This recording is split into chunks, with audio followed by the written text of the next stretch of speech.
Hello दोस्तों, क्या आप जूनियर इंजीनियर बनना चाहते हैं और पाना चाहते हैं सरकारी नौकरी या किसी प्राइवेट कंपनी में इंटरव्यू क्लियर करना चाहते हैं? चाहे कोई भी एग्जाम हो, SSC JE, RRB JE, ISRO, NHPC, all state AE JE exam के लिए सबके लिए एक ही कोर्स काफी है, all in one AE JE course. इस कोर्स में आपको मिलेंगी live classes, recordings, PDF notes, test जो आपको हेल्प करेंगे आपके एग्जाम को क्लियर करने में। इसके अलावा आपको जो भी डाउट्स है आप मेरे से डायरेक्टली पूछ सकते हैं। तो देर ना करें, आज ही ज्वाइन करें all in one AE JE course को। देखो, डबल फीड पंप, अब ये ऐसे क्वेश्चन अगेन मैं बोल रहा हूं अगेन कि हमारे पास ऐसे क्वेश्चन कभी भी हम पढ़ते नहीं है, कहीं पे नहीं पढ़ते। तो डबल फीड पंप हम जो यूज करते हैं, याद कर लीजिए, कभी सुना नहीं है तो इसके बारे में याद कर लीजिए। ये मीडियम साइज बॉयलर के लिए होते हैं, ठीक है। इसको कोई नहीं पढ़ता, ना हम पढ़ाते हैं कभी भी इसके बारे में, क्योंकि एक एक चीज कहाँ लग रही है कहाँ नहीं लग रही कोई नहीं बता सकता। बस दिमाग में डबल फीड पंप मीडियम के लिए, डबल फीड पंप मीडियम के लिए, बस इतना सा हमारा काम है। चलिए आगे। In a thermosiphon cooling system the water flows through the system. तो वाटर कैसे फ्लो करता है? With the help of turbine, with the help of compressor, with the help of pump या ऑटोमेटिकली। तो ये थर्मोसाइफन आपको मैंने बताया था कि टेम्परेचर चेंज, कि एक तरफ से हमारे पास जो टेम्परेचर अलग अलग होता है और डेंसिटी अलग अलग होती है, उसके कारण वो चीज फ्लो करती है। टेम्परेचर के चेंज के कारण और प्लस डेंसिटी के डिफरेंस के कारण वो चलती है। ना हमें टरबाइन की जरूरत पड़ती, ना कंप्रेसर की, ना पंप की, ऑटोमेटिकली ये काम हो जाता है, ऑटोमेटिकली ये काम हो जाता है। In actual four-stroke petrol engine, ignition takes place when the piston approaches। तो कहता है कि फोर स्ट्रोक वाले में हमारे पास एक्चुअल में क्या होगा कि जब इग्निशन कब होगा जब पिस्टन कब अप्रोच करेगा? 35 degree before TDC, 35 degree after BDC, 35 degree after TDC, 35 degree before BDC. तो इसका राइट आंसर आप जल्दी से बता दीजिए। ए बी सी आपको ऑप्शन सामने दिख रहे हैं, जल्दी से आप मुझे बता देंगे, ठीक है। चलिए, थोड़ा थोड़ा याद होना स्टार्ट हुआ ये वॉल टाइमिंग डायग्राम याद होना स्टार्ट हुआ या नहीं? देखो, वॉल टाइमिंग डायग्राम हो गया, ये पिक्चर्स हैं, ये आंखों के आगे बसनी चाहिए, तभी आप इन चीजों को याद कर सकते हो। रट्टा मारोगे कि 35 डिग्री पहले बाद में भूल जाओगे। तो आप इसकी इमेजेस बनाओ, सामने रखो अपने, ठीक है। तो आप, मैं फिर से कहूंगा मेरे बच्चे, जो जो मेरे से तैयारी कर रहे हैं, लाइव आप आते हैं, आप मुझे जरूर एक बार रूम की पिक्चर भेजो कि सर देखो मैं इस तरह से तैयारी कर रहा हूँ। और सीरियसली, और जो चीज मैं कह रहा हूं कि आप दरवाजा बंद करते हो ना बेटा, दरवाजा बंद करते हो तो उसके बैक साइड भी एक पेपर लगा दो। दरवाजा जब भी बंद कर रहे हो, खोल रहे हो, उसके ऊपर भी कुछ ना कुछ चिपका होना चाहिए। इतना ज्यादा नशा होना चाहिए पढ़ाई का, आपको इतना ज्यादा नशा होना चाहिए। हर जगह पर आपको फॉर्मुलेज और कुछ ना कुछ डायग्राम, फोटोज पड़ी हो आपको देखने के लिए, ठीक है। सो A is the right answer बेटा, ए इज द राइट आंसर। तो हमारे पास क्या है? 35 डिग्री बिफोर टीडीसी हमारे पास क्या हो जाता है कि इग्निशन टेक्स प्लेस हो जाता है। Okay, choose the correct answer from the following option. Higher volumetric efficiency due to more time for mixture takes in the intake in the four-stroke engine। कहता है कि हायर वॉल्यूमेट्रिक एफिशिएंसी हो जाएगी अगर ज्यादा टाइम हमारे मिक्सचर में हमें मिल जाता है। Lower volumetric efficiency due to lesser time for the mixture intake in two stroke engine. तो हमारे पास अगर टू स्ट्रोक इंजन है और उसमें लेसर टाइम लगता है, जल्दी से हमारे पास मिक्सचर हो जाता है, तो उसके कारण लोअर वॉल्यूमेट्रिक एफिशिएंसी हमें मिलती है। तो हमारे पास दोनों S1 और S2 करेक्ट है, इनकरेक्ट है, ये आपके पास ऑप्शंस है, जल्दी से आप मुझे बता देंगे। Okay, 179 number, 179।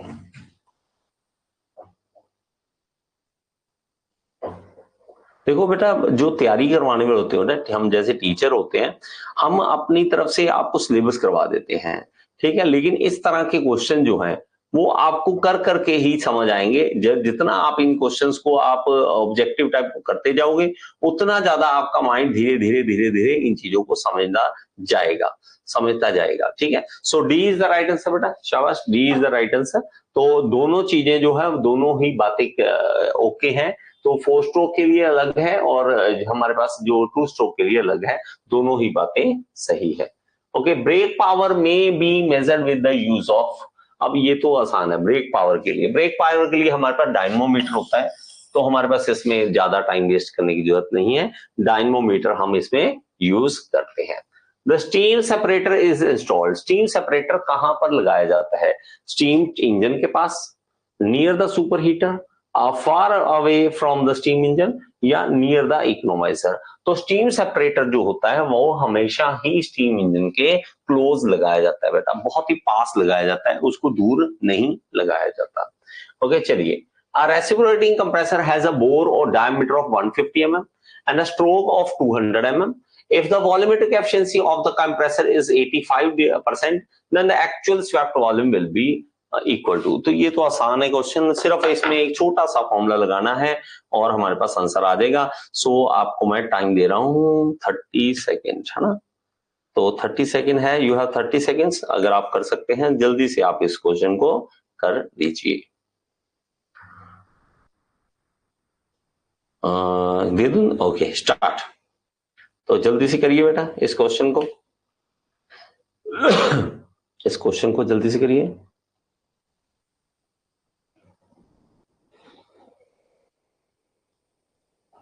जल्दी से, शाबाश।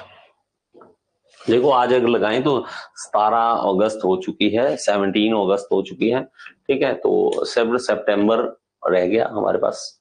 ठीक है, 13 दिन ये सितंबर रह गया, तो इसीलिए ऑब्जेक्टिव टाइम ज्यादा से ज्यादा करो।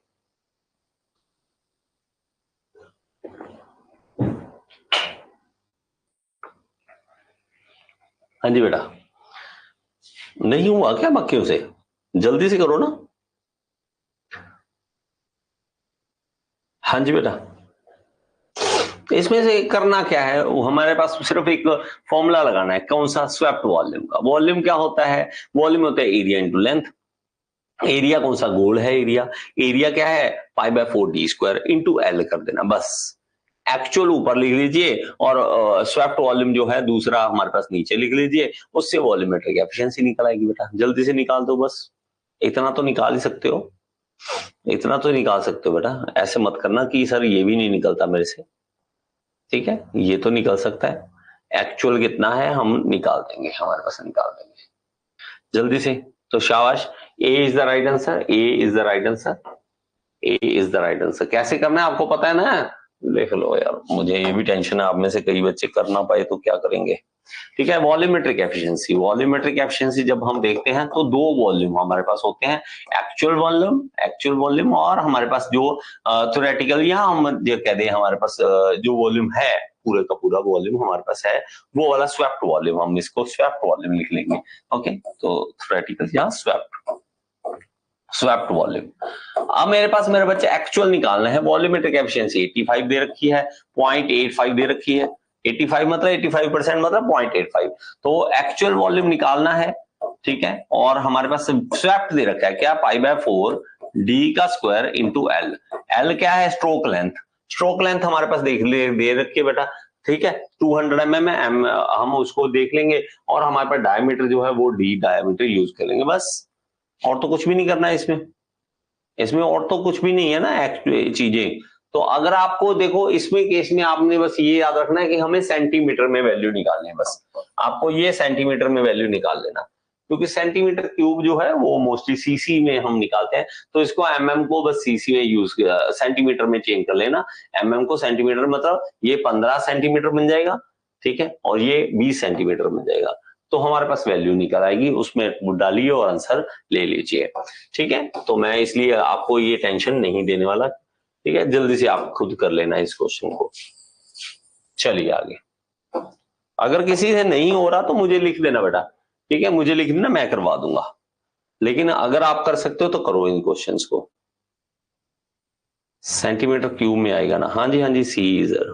क्या सी? ओ सॉरी, सी, हाँ बेटा, सॉरी सॉरी सॉरी, सेंटीमीटर वाला कहाँ है? ठीक है ठीक है, सी है बेटा, सी इज द राइट आंसर। 3004 है लेकिन सेंटीमीटर क्यूब में निकालना है बस। ठीक है, सेंटीमीटर क्यूब में निकालना है। सी इज द राइट आंसर बेटा, सी। ठीक है, चलो ये हो गया, सी सी आपका राइट आंसर आ जाएगा, क्योंकि सेंटीमीटर में निकालना है इसलिए। Which of the following is incorrect? Incorrect कौन सा है? Natural processes are irreversible process. Irreversible processes can be shown on PV diagram. Reversible processes are idle processes. All spontaneous processes are irreversible processes. तो इसमें से incorrect क्या है? तो हमारे पास इनकरेक्ट पीवी डायग्राम में हम इरिवर्सिबल प्रोसेस को नहीं दिखाते बेटा, तो ये नहीं दिखाते, तो ये इनकरेक्ट हो गया, तो ये हम नहीं दिखाते, इसलिए ये इनकरेक्ट हो गया। चलो आगे। In a petrol engine, HC emission is found minimum in the exhaust during। कहता है कि कम से कम एमिशन कब निकलता है? आइडलिंग में, एक्सेलरेशन में, क्रूजिंग में, या डी एक्सेलरेशन में? जल्दी से इसका रिप्लाई करें बेटा, ये तो आसान है क्वेश्चन। लीजिए 184।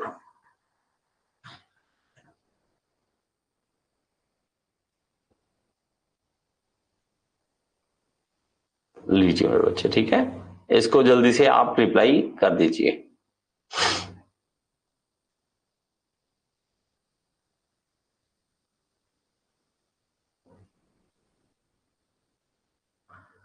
जल्दी से एवरीवन।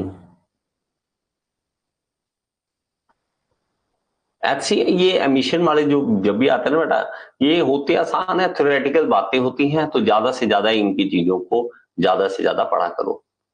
ठीक है, ज्यादा से ज्यादा पढ़ा करो। ठीक है, चलो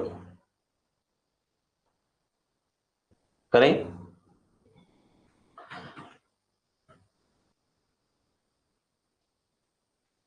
जी बेटा, बाकियों ने क्या रिप्लाई किया? अरे सब अलग अलग। तो ये बेटा आइडलिंग जो होती है, आइडलिंग, आइडलिंग मतलब हमारे पास वो उसमें जोर नहीं लग रहा, ना तो लोड पड़ रहा है ना कुछ है, आइडल गाड़ी खड़ी। एचसी एमिशन, एचसी एमिशन मतलब हमारे पास जो है कार्बन कंटेंट कितना नहीं कर रहा है उसके अंदर से, जो फ्लू जो गैसेस निकल रही है ना जो हमारे पास, तो उसको कहते हैं बेटा। एग्जैक्ट हम बोले तो एच सी एमिशन, इसका फुल फॉर्म देख लेते हैं बेटा, सॉरी, एग्जैक्टली फुल फॉर्म। ठीक है, ये देख लेते हैं, H C, H C hydrocarbon बेटा। ठीक है, एच सी क्या है? Hydrocarbon, hydrocarbon emission. तो हाइड्रोकार्बन एमिशन कितना हमारे पास आ रहा है? तो आइडलिंग के अंदर दौरान जो है वो सबसे कम एमिशन हमें देखने को मिलता है।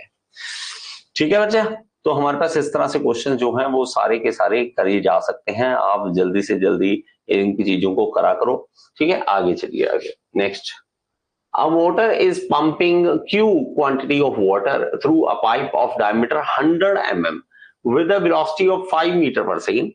After some years of working, the pipe was required to be replaced with a new one whose diameter is 50 mm. The velocity, अरे मेरे बच्चे इतना आसान, जल्दी से कर दीजिए, ये ज्यादा आसान क्वेश्चन आ गया। ठीक है, क्यू, क्यू हमारे पास कहता है ये क्यू है। ठीक है, और हमारे पास A1V1, बस ये फॉर्मूला लगाना बेटा, बस A1V1 इक्वल टू A2V2। ठीक है, हमारे पास A1 हमारे पास ऑलरेडी है, डायमीटर इसका दे रखा है, A1 निकल जाएगा। ठीक है, V1 है, A2 हमारे पास है, V2 निकाल दीजिए बस, V2 हम इसको निकाल दे सकते हैं, V2 हम इसमें से निकाल सकते हैं, जल्दी से निकाल दीजिए बेटा V2। ठीक है, जल्दी से निकाल दीजिए। तो ये क्या आ गया? Pi by 4 D square. D कितना है मेरे पास? 100 mm का square.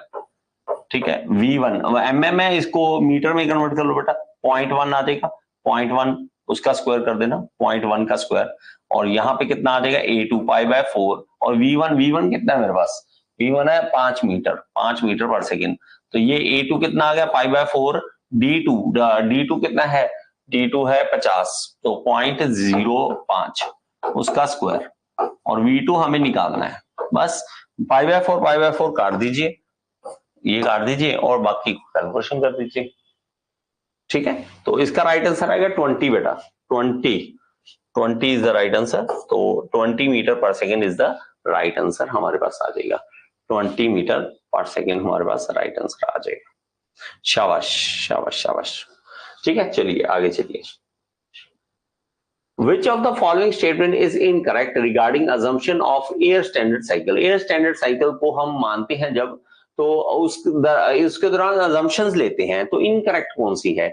Chemical composition of air does not change with temperature, temperature के साथ change नहीं होती है। Specific heat of working fluid varies with temperature, वो vary करती है।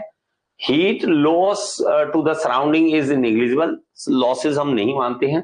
Specific heat of working fluid does not vary with temperature, तो इसका राइट आंसर आसान है, क्योंकि ये चीज हमने करी हुई है। ठीक है, जो चीज नहीं करी तो नहीं करी भाई, करिए तो करिए। ठीक है, तो स्पेसिफिक मोस्टली हमारे पास कभी भी हम ना चेंज देखती नहीं, हम कहते हैं ये भी कांस्टेंट, वो भी कांस्टेंट, ये कांस्टेंट, वो कांस्टेंट, तब हमारे पास ये वैल्यू आएगी। तो हम कहते हैं कि specific heat of working fluid varies with temperature, temperature के साथ चेंज करता है नहीं, ये इनकरेक्ट है। सो इनकरेक्ट पूछा है, तो इनकरेक्ट क्या है? B is incorrect. चलिए, the specific volume of air, अब इसमें ये भी अगेन बेटा ये रटिफिकेशन है, इसका कोई कुछ नहीं कर सकता। ठीक है, स्पेसिफिक हीट ऑफ ये air, specific heat volume, specific volume of air, air की स्पेसिफिक वॉल्यूम, इसमें रटिफिकेशन है बेटा। सो सी इज द राइट आंसर। सी क्या है? 0.816 क्यूबिक पर मीटर क्यूब पर किलोग्राम। 1 किलोग्राम इतनी जगह घेरता है एयर, इतनी जगह घेरता है, तो हमारे पास ये वैल्यू है। इसमें से बेटा एयर, आइस और वाटर, इन सब की वैल्यू जो है आप याद कर सकते हैं। हमारे पास स्पेसिफिक वॉल्यूम देखो, देखो 1 किलोग्राम की हवा 0.8 मीटर क्यूब जगह घेरती है, और हमारे पास आइस 0.00109 इतनी कम मीटर क्यूब जगह घेरती है, और ये देखेंगे तो ये भी ऑलमोस्ट सेम ही है, 0.00100 मीटर क्यूब वाटर जो है वो जगह घेरता है। ठीक है, तो इस तरह से ये जगह घेरते हैं, इस तरह से आप इसी को समझ सकते हैं। Okay, for an incompressible fluid flowing through a pipe, the velocity of fluid at different cross section will be proportional to कहता है कि एक इनकम्प्रेसिबल फ्लूइड फ्लो कर रहा है, ओके, फ्लो कर रहा है, तो वेलोसिटी जो है हर सेक्शन पे तो वो किस प्रोपोर्शनल होगी? डेंसिटी के प्रोपोर्शनल होगी, एरिया के प्रोपोर्शनल होगी, एरिया की इनवर्सली प्रोपोर्शनल होगी, या रो के होगी? तो आप जानते हैं बेटा बेटा ये इनवर्सली प्रोपोर्शनल हमारे पास एरिया के साथ इनवर्सली प्रोपोर्शनल। क्यों? क्योंकि क्यू जो होता है ए इंटू वी होता है ना, ए इंटू वी, विल बी मतलब वेलोसिटी, तो हमारे पास वेलोसिटी और एरिया दोनों इनवर्सली प्रोपोर्शनल होते हैं, एक बढ़ता है तो एक कम हो जाता है, तो ये इनवर्सली प्रोपोर्शनल हो जाता है। तो C is the right answer, C is the right answer. A cam and follower combination belongs to the category of, तो ये आसान है। कैम एंड फॉलोवर का ये मैंने पहले भी आपको पढ़ाया था, ठीक, ये भी आपको पहले बताया कैम एंड फॉलोवर। और सो जल्दी कर लेते हैं, lower pair, rotating pair, screw pair या higher pair. So higher pair is the right answer, higher pair हमारे पास होता है। In the pitot tube when kinetic energy is converted into pressure energy causing the liquid to rise in the vertical limb, the height of the liquid is called। देखो कहता है कि पीटो tube है हमारे पास, ठीक है, यहां पे पीटो ट्यूब है, और इसके अंदर क्या होता है कि फ्लूइड जो है अचानक से यहां पे रुक जाता है यहां पे, और अपनी सारी यहां से हाइट जो है वो चेंज होती है, चेंज होती है। काइनेटिक एनर्जी सारी की सारी किस में चेंज होती है? प्रेशर एनर्जी में कन्वर्ट हो जाती है। तो ऐसे प्रेशर को हम क्या कहते हैं? Stagnation pressure head, dynamic pressure head, normal pressure head या स्टैटिक प्रेशर हेड। तो इसका राइट आंसर क्या होगा? 190, 190।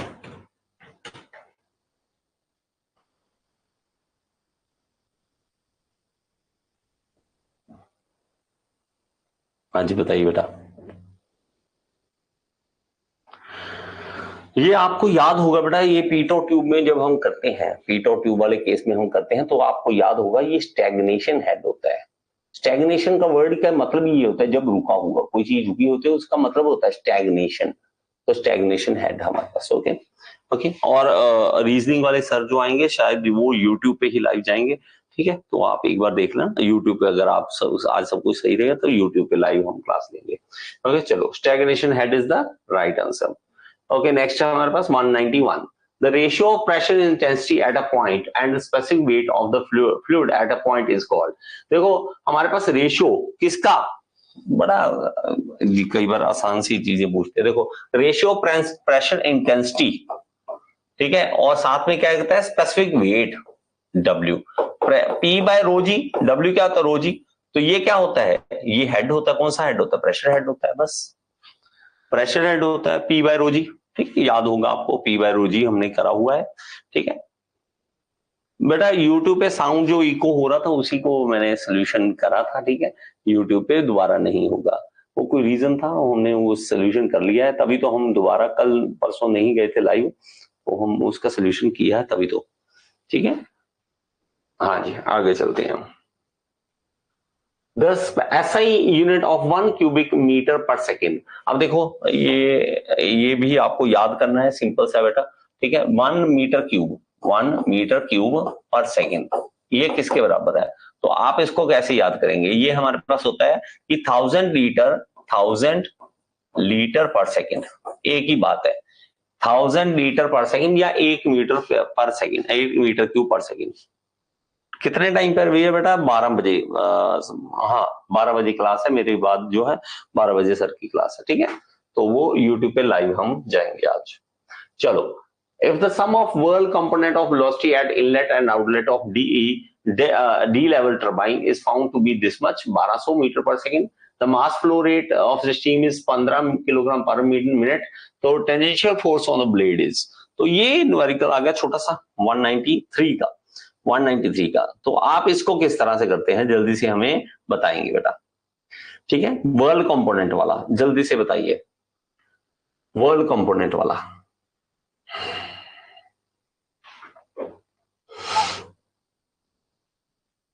फोर्स आपको निकालना है, बस फोर्स निकालना है।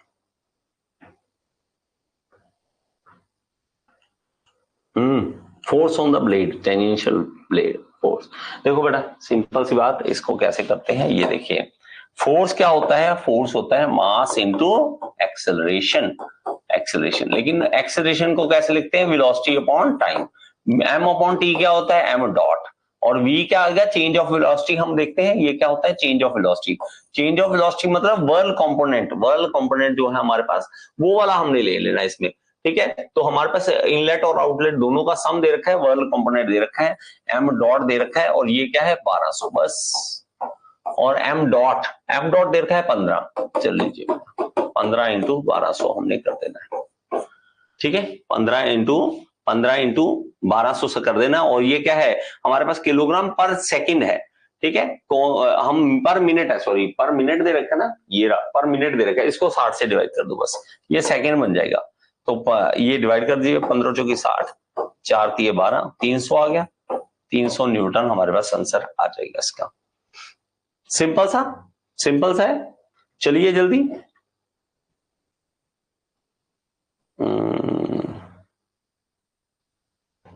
सर जनरल साइंस जैसे लग रहा है छोटे बच्चों जैसे पढ़ाया जा रहा है।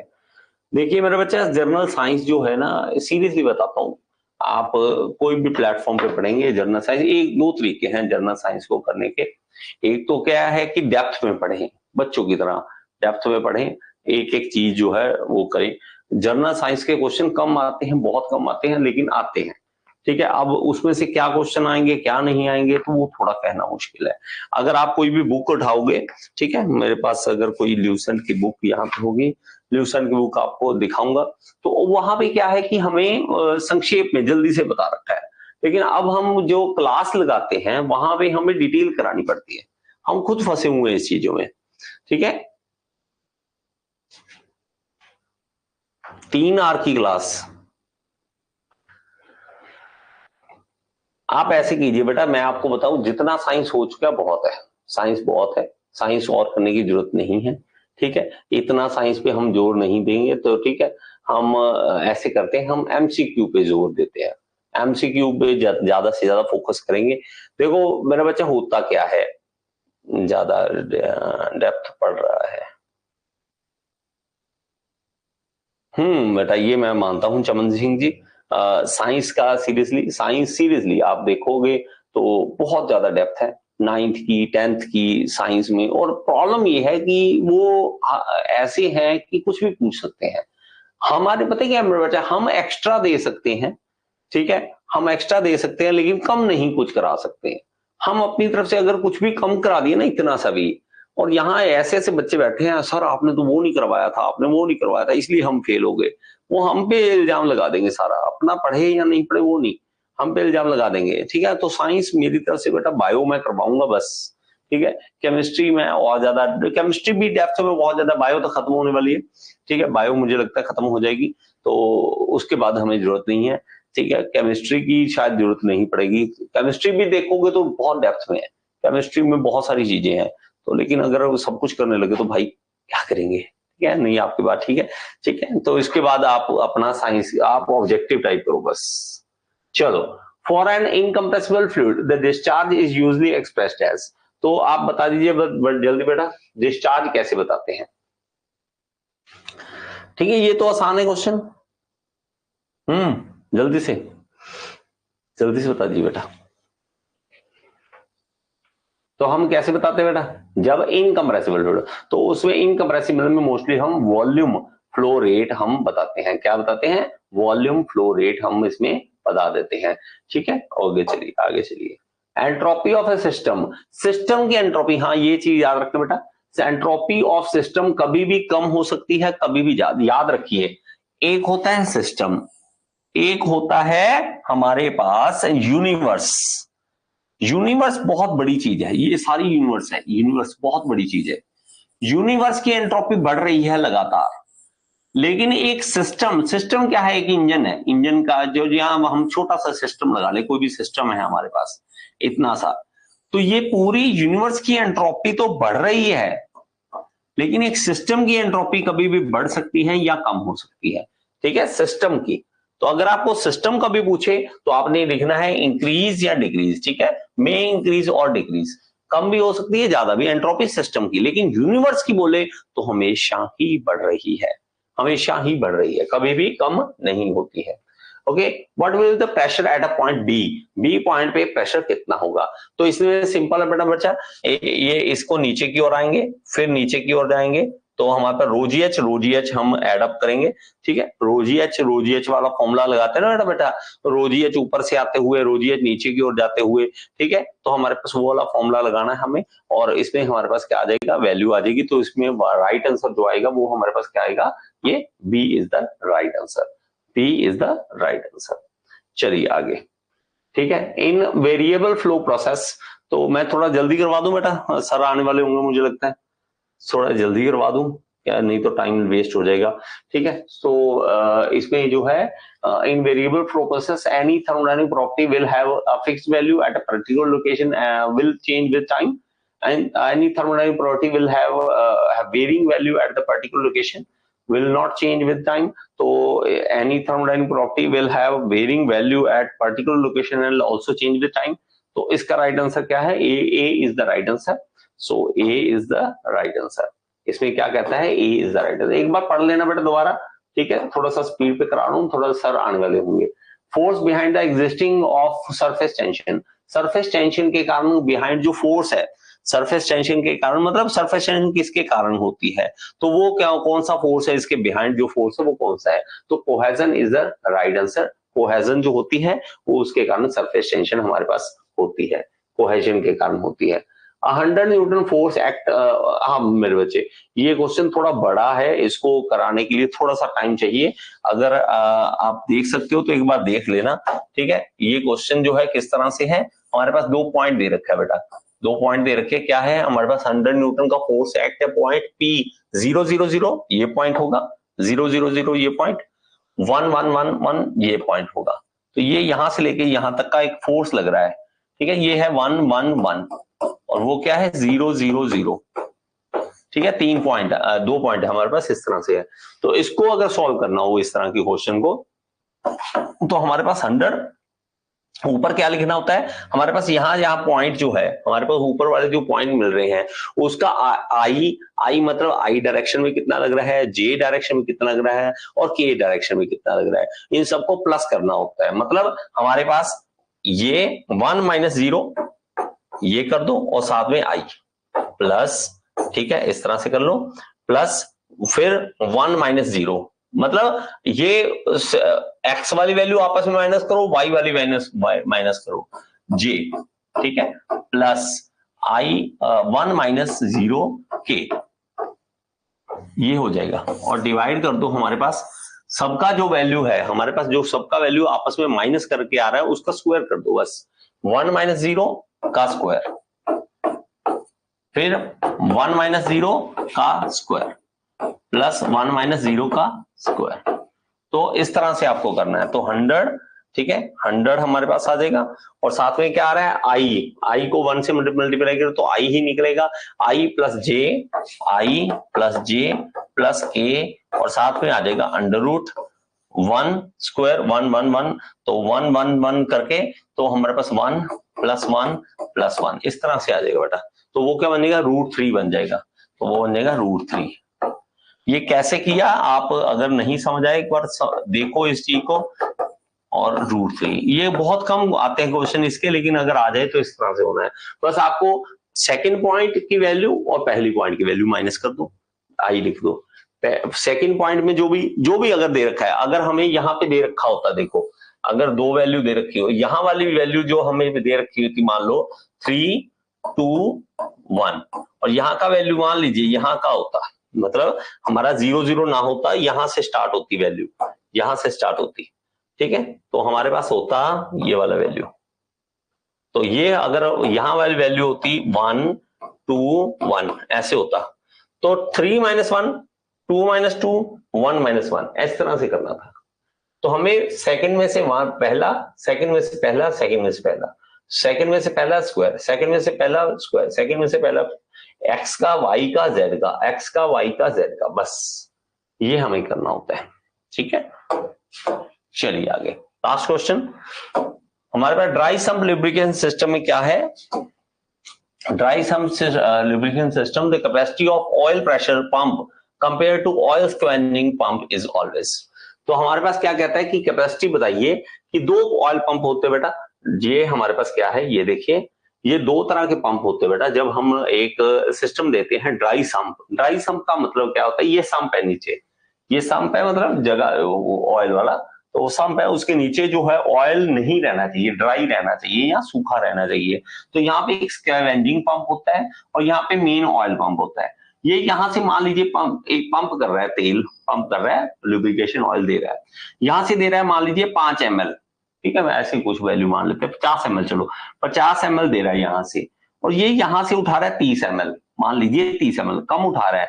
अगर ये ज्यादा देगा, ये कम उठाएगा, ये तो भर जाएगा, 50 देगा 30 उठाएगा तो 20 से भर जाएगा, तो ये तो ड्राई सम्प रहा नहीं, ये तो हमारे पास वेट सम्प हो गया। तो ये हमें नहीं करना, तो इसलिए क्या करेंगे, इसको कम देंगे सप्लाई, मतलब इसको 45 देंगे, ये 45 देगा और ये 50 उठाएगा, मतलब ज्यादा उठाएगा। इसकी जो हमारे पास जो कैपेसिटी है वो कम होनी चाहिए, इसकी ज्यादा होनी चाहिए। तो हमारे पास की जो है, इसलिए याद रखना इसके केस में हमारे पास क्या है, ऑयल जो है कैपेसिटी ऑफ प्रेशर पंप ऊपर वाला कम होनी चाहिए स्कैवेंजिंग पंप से, लेसर होनी चाहिए, लेसर होनी चाहिए, ठीक है। चलो ठीक है बेटा, सर आ गए हैं तो हम नेक्स्ट क्लास स्टार्ट करते हैं। Thank you.